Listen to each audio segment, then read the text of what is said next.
G'day guys, Jacko here. Today's video we're just going to sit down, rig up a few soft plastics, in particular the Daiwa duckfin shad. I've had a lot of questions over the last couple of months about how I do it for Murray cod. It's a pretty easy process, but putting it in a video, I think it's a bit easier than explaining it through a message, so I thought I'd sit down, rig a couple up and show you guys so you guys have got a bit of confidence to do it yourself. We'll rip straight in. So basically what we're trying to achieve is that it's just a jig head, half-ounce jig head with a treble underneath. That's pretty much the end product, and then I can do a few modifications from there which I'll show you. But we'll rig one of these up now. So the things you're going to need, straight up, jig heads, trebles, a soft plastic, crimps, a crimper, and some heavy fluoro. Righto, so here's the jig head. What I'm using is a half-ounce 8.0 extra heavy TT Swimlocks head. So these come in an 8.0, 9.0, 10.0 I'm pretty sure, but the key to this is having that little eyelet underneath. So what you're going to do is you're going to crimp your line underneath there, and that's going to run to your treble. So that's the key to these. I reckon they do run a bit heavier than what they say. They say that's a half ounce, I reckon it's a bit heavier. The other type of hook that you can use that I've found to go alright is one of these Berkeley Nitros.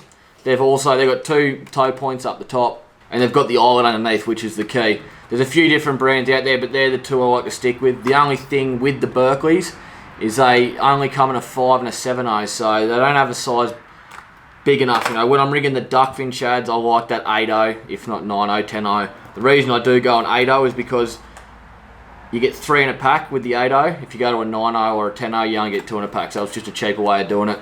So we'll start by basically just getting our duckfin shad and putting him straight on the jig head.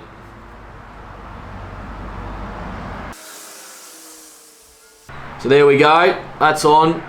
This isn't a new duckfin shad, it's actually been abused by a few cod, but it's got a new lease of life. I've patched him up a bit, the plastic, and she's good to go again. So try and keep them as straight as possible, that's the key. Now, traditionally, what I used to run and what a lot of people run is just a stinger hook and run it across the top of your back like that. You want to get it under the plastic and sit it up over the hook and run it like that. So that's how I used to run them, but I just found that running it like that, I'd miss a lot of hits. So I started to play around with it, and that's why I've gone to running a treble underneath. And since I've started doing that, my hookups have been so much better. Now to get that treble underneath, so you want to get yourself a crimper, which you can pick up from most good tackle shops,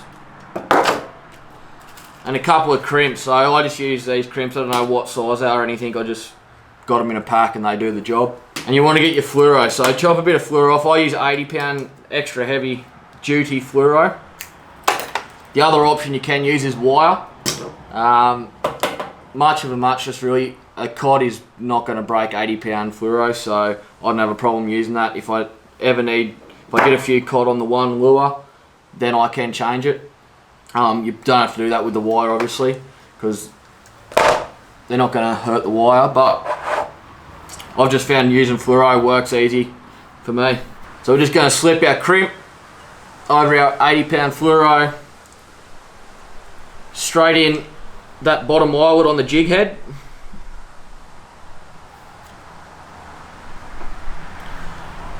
Push him up tight, grab your crimper and crimp down. Doesn't have to be fancy, you know, I'm certainly no professional at this type of stuff, but as long as you crimp down, that fluoro is not going to come out. Get another crimp on the other end of that fluoro, down, get it our treble. This is a Gamakatsu treble 14, size 2.0. I mix it up. I've run anywhere from a size 1 to a 2.0. I've been running 2.0s lately. Feel you just get a bit more purchase on the fish if you run a bigger treble. More chance of keeping those trebles in there once they're in as well. But the downside is running a bigger treble, it might not look as natural to bait, and it can stuff the plastic up after a while, you know, putting a bigger size treble in there. So basically you just work that treble up to an area on the duckfin shad where you think it's gonna be positioned well. So I like to go sort of just behind, in between that fin and these fins here. And I just hook him in there. So once you sort of worked him up, got that crimp where it needs to be, you basically just crimp it off. Crimped him down. Grab your scissors, cut the excess, leave a bit of a tag, doesn't need to be too pretty. There we go. So now we've got our treble attached, swinging freely to our jig head. Now, all I like to do with these is basically run it back there and slip it in. So it just slips into the plastic. Now, it's not the cleanest, you know, you do have a bit of tag there, but I don't think it affects its ability to fool the fish. So I just run it like that. Another option you can do is you can get a pin eye, and when you do your crimping, you can crimp the pin eye in and then push the pin eye into the plastic, which means your treble will actually be sitting up like that. So that's a cleaner way of doing it, but I've just found running it like this to be the go.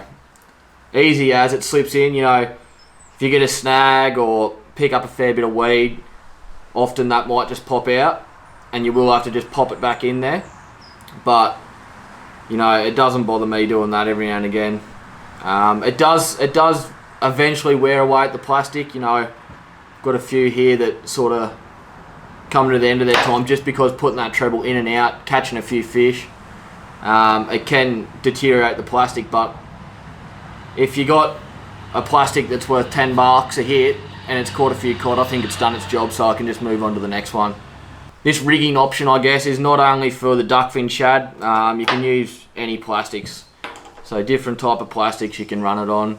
I'm going to start experimenting a bit more with different types of stuff, because word on the street is the duckfin shad is not going to be around for much longer, so going to have to mix it up. But, you know, over the last sort of 12 months, I've had so much success on this duckfin shad.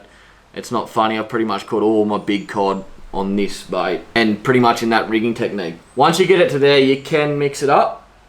So here's one I've got here with a chatter blade on the front. Pretty easy, just get your chatter blade, connect it straight to the jig head. Same thing, same rig, exactly the same. That's been pretty effective the last sort of month. And then there's another one with like a jig spin arm, so it's pretty much like a spinnerbait. Same kind of thing. Had some pretty decent success on that as well.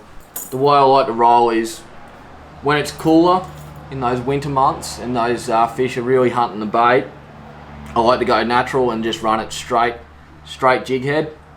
And then in summer, like the last sort of month and a bit more reaction type approach, and either go the chatter blade or the jig spin arm with the big Colorado blade on there. Types of hooks, guys, with the trebles, you know, that's a treble 14 from Gamakatsu. I do run the BKK Fangs a fair bit. Do like them in the 2.0s. 2.0s, 1.0s, sort of, I'd stick to those sizes.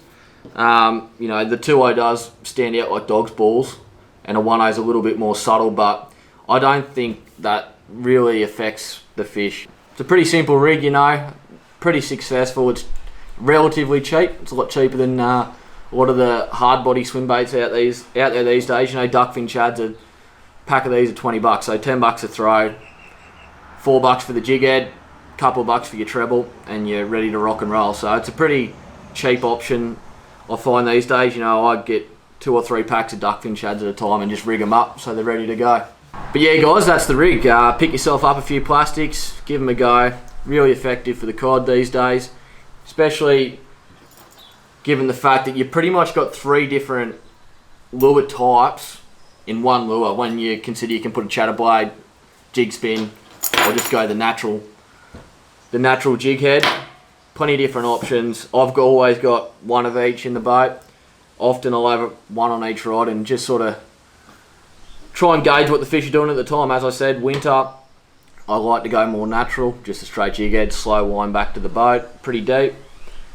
And in summer, I like if they're a bit more on the chew and they're reacting well to the bait, so I'll put the chatterblade or the spinnerbait blade on it. Anyway, cheers for watching. On to the next one.